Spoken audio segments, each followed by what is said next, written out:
Traffic सुद्धा बऱ्यापैकी सुरळीत झालेलं 144 कलम या ठिकाणी लावण्यात आलेला आहे। बऱ्यापैकी 4 ते 5 तास गोंधळ परभणी जिल्ह्यामध्ये झाले, जाळपोळ झाली, तोडफोड झाली, पोलिसांनी अश्रुधुराच्या नळकांड्या सुद्धा फोडलेल्या आहे। मात्र आता 144 कलम लावलेला आहे आणि लोक सुद्धा फार मोठ्या प्रमाणात रस्त्यावर आहेत। मात्र महत्त्वाच्या कामासाठी लोक बाहेर पडलेली आणि पूर्णपणे शांततेत या ठिकाणी आहे। आपण बघतोय पोलिसांचा बंदोबस्त आहे। समोर या रस्त्यावरच जास्तीत जास्त जाळपोळ तोडफोड झाली होती। आता बघतोय आपण पोलीस आहे, पोलीस या ठिकाणी रस्त्यावर आलेल्या तरुणांना पुन्हा पिटाळून लावत आहेत। एकंदरीतच खूप मोठ्या प्रमाणात पोलिसांचा फोर्स या ठिकाणी आलेल्या प्रत्येक चौकामध्ये पोलिसांनी नाकेबंदी लावलेली आहे। पोलीस कर्मचारी मोठ्या प्रमाणात आपण बघतोय या ठिकाणी रस्त्यावर एक बाईक सुद्धा जाळलेली आपल्याला इथून दिसू शकते। कारण घटना घडून गेल्यानंतर 1 दिवसानंतर ही घटना घडलेली आहे। 24 तासानंतर त्याचे पडसाद उमटलेले आहेत। आता नेमकी घटना काय होती हे मी तुम्हाला सांगण्याचा प्रयत्न करतो। या ठिकाणी डॉक्टर बाबासाहेब आंबेडकरांचा पुतळा आहे आणि त्यांच्या समोर एक केज आहे। त्या केजवर जी आहे संविधानाची प्रतिकृती ठेवण्यात आली होती आणि ती प्रतिकृती काल माथेफिरू व्यक्तीने काल फोडली।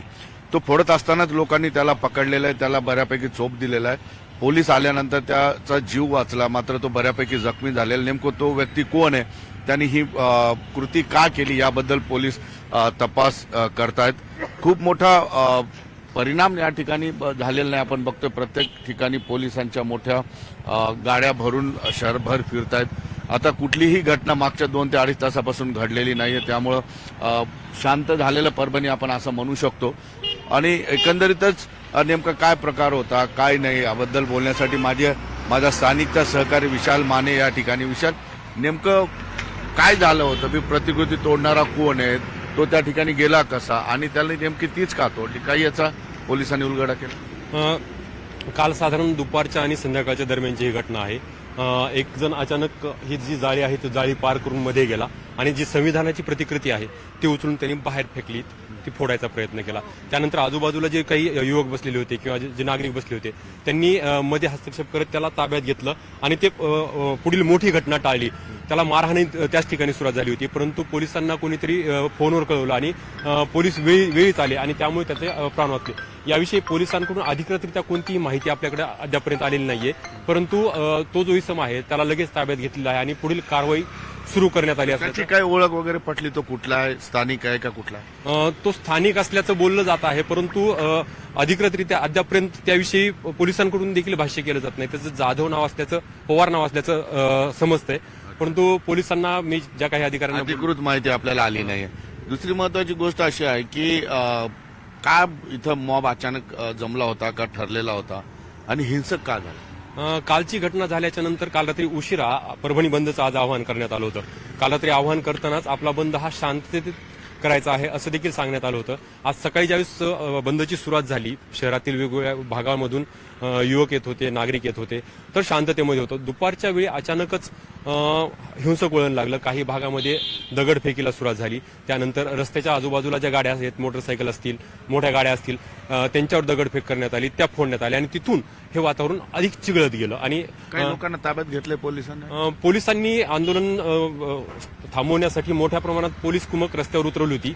आंदोलन जसं शांत होऊ लागलं तसं काही आंदोलकांना पोलिसांनी ताब्यात घेतलेलं आहे, त्यांना पोलीस स्टेशनला नेण्यात आलेलं आहे, परंतु अधिकृत किती जणांना ताब्यात घेतलेलं आहे पोलिसांकडून आणखी त्याची काही माहिती देण्यात आलेली नाही। उशिरापर्यंत कारवाई चालतील असं काही अधिकाऱ्यांनी खाजगीमध्ये बोललं आहे। किती वेळ झाला तोडफोडीच्या घटना आता थांबलेल्या आहेत? जवळपास 4 तासापासून सर्वत्र शांतता आहे, कोणतीही तोडफोडीची नवीन घटना नाहीये।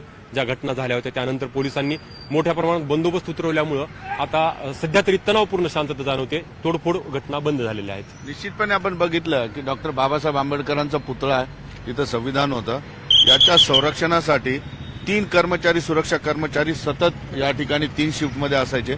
मात्र काल जी घटना झाली त्याच वेळेस या ठिकाणी सिक्युरिटी गार्ड नव्हता अशी मला माहिती कळलेली। मात्र आता 24 तासासाठी गार्ड इथं लावलेला आहे। इथं गार्ड 3 केले होते, मात्र काल जी घटना घडली त्यावेळेस गार्ड नव्हता इथं। त्यावेळेस जर नसाल एकट्याला दोन्हीकडे ड्युटी लावलेली आहे। पुन्हा याचीकडे म्हणजे कुठं? तिकडे शिवाजी महाराज आणि बाबासाहेब आणि इथं बाबासाहेब एकट्याची ड्युटी दोन्हीकडे आहे। हा इकडे करतो तिकडे करतो, पुन्हा एखाद्या वेळेस याची नाईट असते, नाईट करून सुद्धा याची दिवसा ड्युटी लावलेली जाते। आम्ही 3 वेळेस नगरपालिकेत गेलो.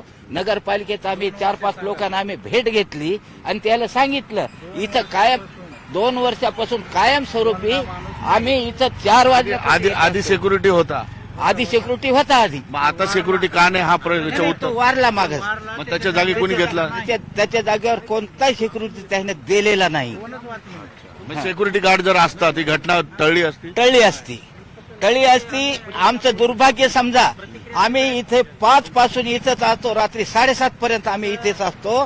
परंतु त्या दिवशी आमचं दुर्भाग्य आम्ही अच्छा, तुम्ही नव्हते, सिक्युरिटी गार्ड 4ला ही घटना झाली.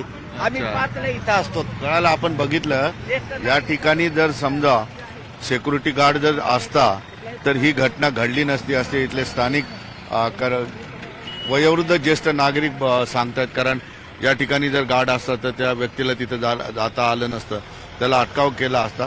ठीक आहे, आता या सगळ्या शक्यता आहेत. मात्र निश्चितपणे या ठिकाणी डॉक्टर बाबासाहेब आंबेडकरांच्या पुतळ्याला आणि इथून जवळच 50 मीटरवर असलेल्या छत्रपती शिवाजी महाराजांच्या पुतळ्याला गार्ड आहेत. मात्र एक गार्डचा मृत्यू झाल्यामुळे त्याच्या ठिकाणी गार्ड नव्हता. नेमकं ज्या दिवशी ज्या वेळेमध्ये एका माथेफिरूंनी संविधान फोडण्याचा प्रयत्न केला त्याच वेळेमध्ये या ठिकाणी गार्ड नव्हता. हे सुद्धा कुठेतरी आपल्याला लक्षात ठेवण्यासारखी गोष्ट आहे. मात्र आता परभणीकरांना एक महत्वाची गोष्ट ही सांगतो की आता कुठल्याही पद्धतीची कसलीही घटना 4 ते 5 तासापासून घडलेली नाही. कुठल्याही अफवेवर विश्वास ठेवू नका. पोलीस काळजीपूर्वक सगळ्या शहरामध्ये फिरतायत. पोलिसांचा पूर्ण बंदोबस्त आहे. त्यामुळे आता घाबरण्याची गरज नाही. मात्र पोलिसांनी दिलेल्या सूचनांचं पालन करणं गरजेचं आहे. सुधीर